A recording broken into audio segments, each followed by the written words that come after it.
Flying saucers. Why Ken's wrong. Flying saucers offer Ken Wheeler an opportunity to apply his false notions about the ether, the dielectric, and counter space to a subject that fascinates the public. Find out why his explanations for UFOs are groundless and why they're out of this world, but not in the way he intends.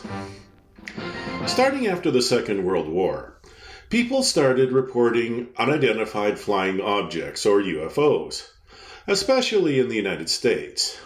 These were often called flying saucers in the popular imagination.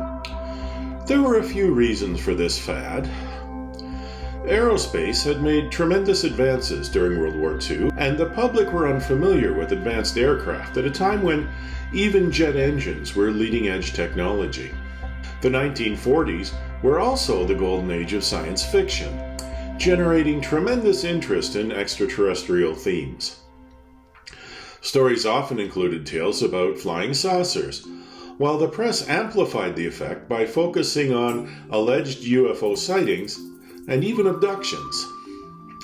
Probably the biggest impetus for the UFO fad was what people have come to call the Roswell incident. The U.S. military briefly misidentified a crashed weather balloon as a flying disc, before quickly correcting itself, generating a media circus and fueling speculation that persists even today. More recently, 3 classified videos recorded by U.S. military aircraft have sparked renewed interest in UFOs. The videos were called Flare 1, Gimbal, and Go Fast. Although experts haven't definitively explained the 3 videos, they've come up with some working theories. The Flare 1 video appears to be a weather phenomenon or a drone. Analysts believe the Gimbal video records either a balloon or an optical illusion. They suspect the Go Fast video captures a conventional aircraft or a bird in flight at a much lower altitude. Since none of these hypotheses are 100% confirmed, investigators can't completely rule out the remote possibility that the objects in the videos are some sort of unknown technology or phenomenon. We'll probably never know. According to Ken Wheeler, UFOs are ultra-advanced field propulsion vector acceleration vehicles powered by high-energy fields. These supposed fields operate based on the right-hand rule that electricians use as a reminder of the directions of the electric currents and magnetic fields that electrical circuits produce. The diagram shows the basic concept. According to Kentucky Ken, these futuristic vehicles first arrived on Earth with alien crashes such as the debunked Roswell incident. The shadow government, which he never defines, gathered wreckage from these alien accidents and reverse engineered them. Ken Wheeler maintains that this supposed reverse engineering process enabled the military-industrial complex, which he also never defines, to develop the futuristic flying saucers he believes the videos capture.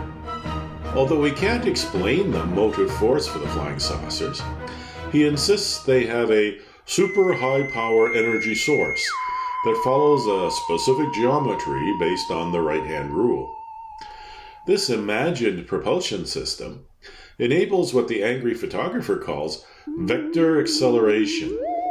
He claims that the energy source uses inverse polarity to create a 90-degree low-pressure vector acceleration. Supposedly, the vector's angle works like the thumb pointing away at right angles from the palm of the right hand. Kentucky Ken's speculation also invokes counter space and the ether, enabling the strange, sudden movements we see in the videos. Apparently, destructive magnetic interference causes the rapid acceleration in the videos. Conversely, constructive interference enables extremely rapid deceleration, like braking. The Theoria Apophasis host stresses that although this technology is alien in origin, the flying saucers people report seeing belong to the hidden cabal that makes up America's shadow government, which once again goes undefined. This sinister elite is behind the rumors that aliens visit the Earth using these sophisticated flying entities. Supposedly, the rumors are a deliberate diversion to weaken the general public, taking away their hope and unity. Maintaining popular fear and fascination with extraterrestrials keeps the public occupied and divided, according to Ken Wheeler. Besides, he argues, if the public became aware of the free point source energy the flying saucers use, everyone could generate their own free power. That would release them from the clutches of Kentucky Ken's shadowy elite. Apparently, electrical power grids are part of their cunning plan for world domination, which may explain the angry photographer's obsession with solar power gadgetry and going off the grid. Once again, the flaw in the YouTuber behind Theoria Apophasis' theory is that the dielectric, the ether, and counter space don't exist. As we explain under field theory why Ken's wrong, the Michelson-Morley experiment disproved the ether's existence in 1887. Something that doesn't exist can't be subject to pressure and can't cause vector acceleration or deceleration. Nor would magnetism, a relatively weak force, which is bipolar and not point source energy, be able to generate the power necessary to propel these futuristic craft. There's no evidence that alien spacecraft have ever crashed anywhere on Earth. There's no intelligent life in our solar system, and the unimaginable distance and energy required for interstellar travel make it seem impossible, not only for us, but for any civilization in the universe. The angry photographer often refers to Occam's razor to justify his simplistic pseudoscientific notions. That's the idea that we should accept the simplest explanation that covers all the facts. In the case of flying saucers, that simple explanation is that optical phenomena often make familiar objects in the sky hard to recognize. It makes far more sense that natural events, hoaxes, and human-made objects account for UFO sightings than Kentucky Ken's elaborate conspiracy theory. Ken Wheeler's notions about flying saucers derive from his contrarian temperament and his need to believe that he's an unrecognized genius making groundbreaking discoveries. His speculations on this topic are out of this world, but not in the way he intends.